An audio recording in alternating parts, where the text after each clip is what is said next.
Israël est aujourd'hui considéré comme l'une des grandes puissances mondiales en matière de nouvelles technologies. Une firme basée à Rosh Haïn, ville située à quelques kilomètres de Tel Aviv, travaille pour révolutionner l'industrie automobile. Sa mission, réduire de manière considérable la consommation en carburant. Toutes les explications tout de suite avec Andrea Benisti. Parcourir 1600 km avec un plein grâce à un moteur de près de 92 €. Voici la promesse de la firme Aquarius Engines. Et pour respecter sa parole, elle présente ce nouveau moteur. Moins gourmand et plus petit, la machine n'est constituée que d'une vingtaine de pièces et la liste de ses atouts est encore longue. Il est léger avec peu de pièces, donc il sera très bon marché, écologique, propre en termes de gaz d'échappement et à haute efficacité. On dirait qu'on rêve, mais il existe ici. Une révolution de l'industrie automobile potentiellement possible grâce à la volonté des entreprises de passer à une consommation plus respectueuse de l'environnement. Parcourir la même distance avec 2 fois moins d'essence, cela reviendrait à diminuer par 2 les émissions de dioxyde de carbone provenant en majorité des voitures. Et d'après les premiers tests réalisés, le moteur serait 2 fois plus performant qu'un engin classique.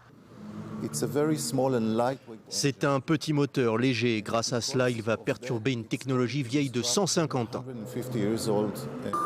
Ce moteur ultra performant pourrait bien concurrencer l'émergence des voitures électriques. Le moteur intéresse déjà plusieurs entreprises, parfois même hors du secteur automobile. La technologie encore à l'essai devrait coûter jusqu'à 50 000 $ supplémentaires aux investisseurs.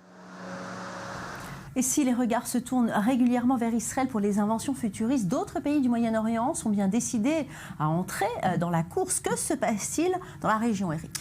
Eh bien, il se passe qu'il y a un véritable regain d'intérêt pour la course aux étoiles, Valérie notamment. Et pour illustrer l'essor de cette industrie, je vais vous parler d'un forum qui s'est déroulé à Dubaï du 2 au 4 novembre. Et sur ce forum, donc, qu'il y a eu à Dubaï, c'était le 4e forum mondial sur les risques spatiaux.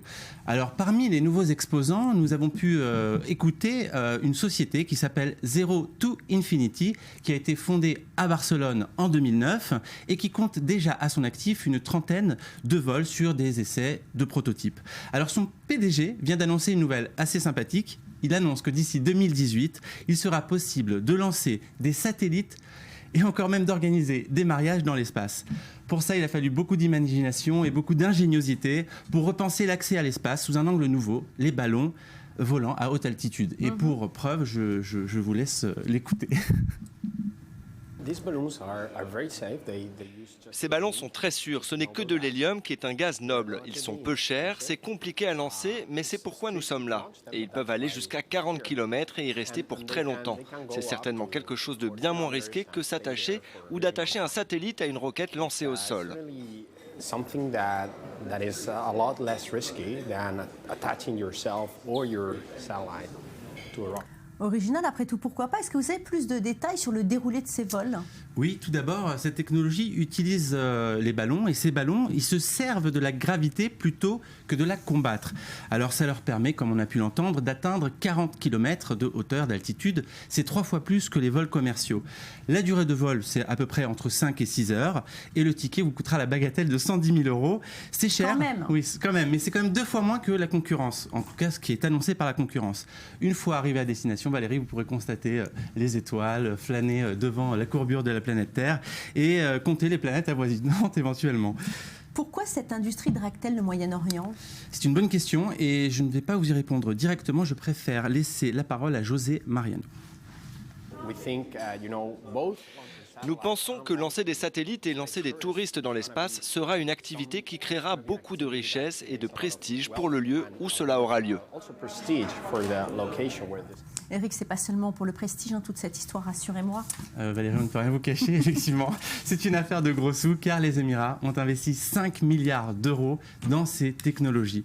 Alors, bien entendu, cela met des étoiles dans beaucoup de businessmen, dans les yeux de beaucoup de businessmen. Allez, direction les étoiles, donc avec vous aujourd'hui. Et direction maintenant le Rwanda. On va revenir avec vous, Jonathan Serrero, dans quelques instants. Les autorités ont décidé de faire confiance aux nouvelles technologies pour développer l'économie. Avant cela, on va voir que dans les régions les plus reculées du pays, les agents communautaires de santé s'appuient sur le SMS pour prévenir les hôpitaux afin de faciliter l'accueil des malades. On regarde.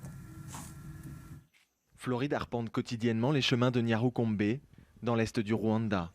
Elle est agent communautaire en charge de la santé maternelle. Aujourd'hui, elle rend visite pour la première fois à Marceline, enceinte de 3 mois. Objectif, l'enregistrer sur la base de données du ministère de la Santé via un simple SMS. Je vais transmettre ce message en rentrant un code pour indiquer qu'elle est bien enceinte, ainsi que des informations de base, comme son numéro d'identité et la date des dernières règles.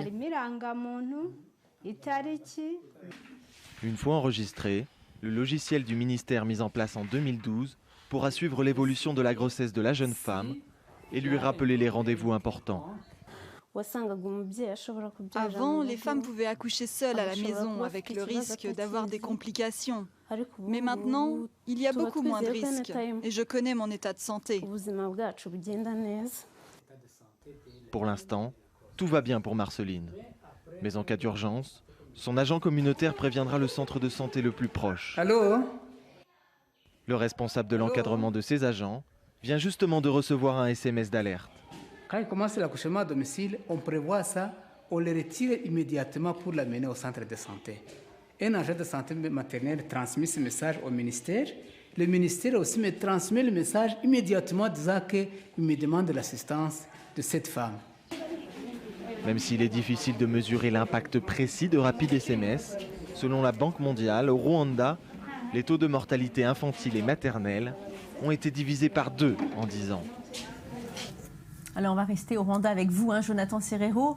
On vient de le dire, l'État mise sur des nouvelles technologies et dans le prolongement de ce qu'on vient de voir, les services de santé du pays utilisent aussi des drones, tout simplement pour sauver des vies. Oui, et le terme sauver des vies n'est pas galvaudé, Valérie, puisqu'on vient de l'entendre dans ce reportage. Certes, le taux de mortalité maternelle a baissé, mais il est encore l'un des plus élevés de la planète. Une mortalité due principalement à l'impossibilité pour les femmes de se voir procurer et s'administrer des transfusions sanguines. L'accès à certaines régions du pays du Rwanda, reculé du pays, étant quasi impossible aujourd'hui. Mais le gouvernement rwandais a, semble-t-il, trouvé la parade aujourd'hui et vient de commander 15 drones à une entreprise de robotique américaine.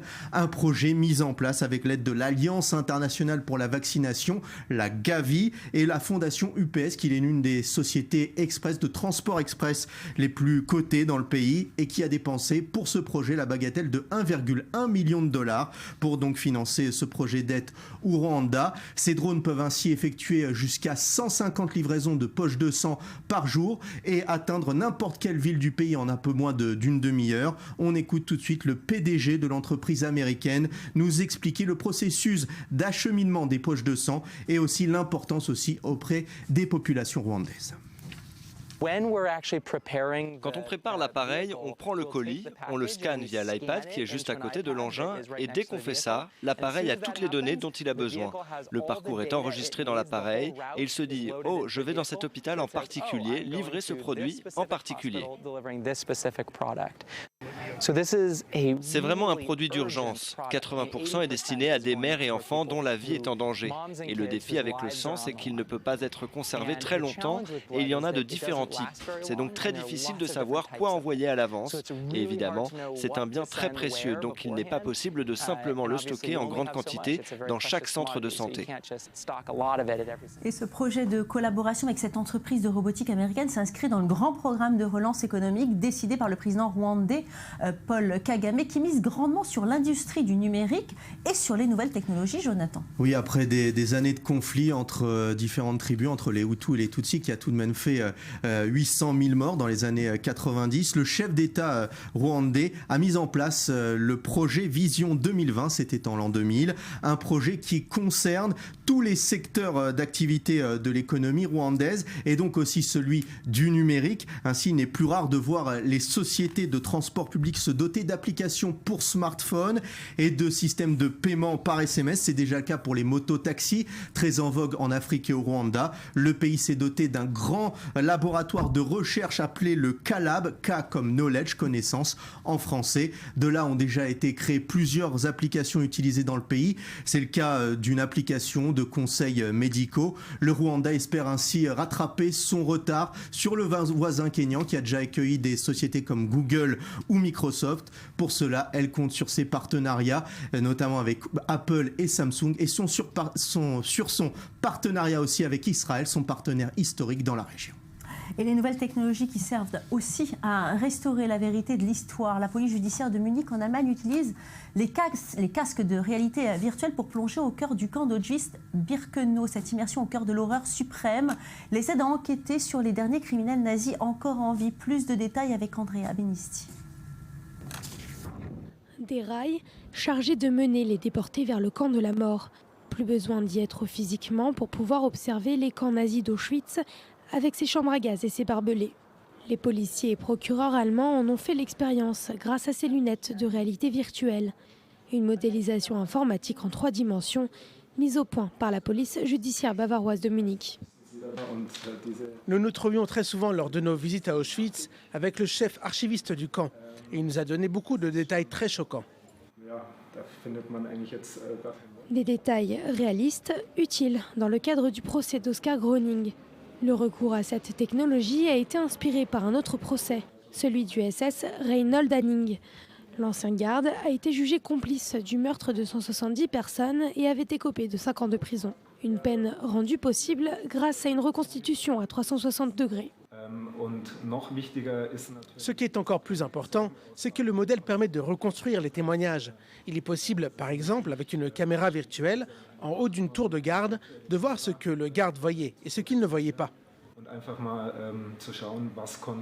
La technologie au service de la justice a permis au procureur d'évaluer la peine d'Oskar Groening à 4 ans de prison pour avoir collaboré à l'assassinat de 300 000 juifs.